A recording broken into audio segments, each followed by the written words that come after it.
বৃন্দাবনের ইস্কন মন্দির, যাকে শ্রী শ্রী কৃষ্ণ বলরাম মন্দিরও বলা হয়, এটি এক পবিত্র আধ্যাত্মিক স্থান।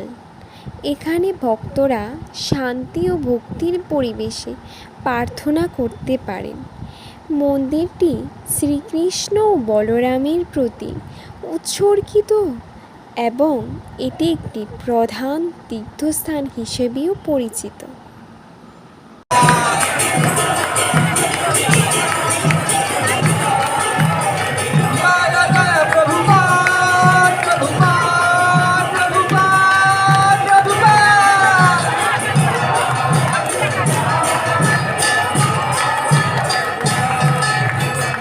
प्रभुपाद महाराज की वृंदावन में आए सभी श्रद्धालुओं का स्वागत है। कृपया अपना कीमती सामान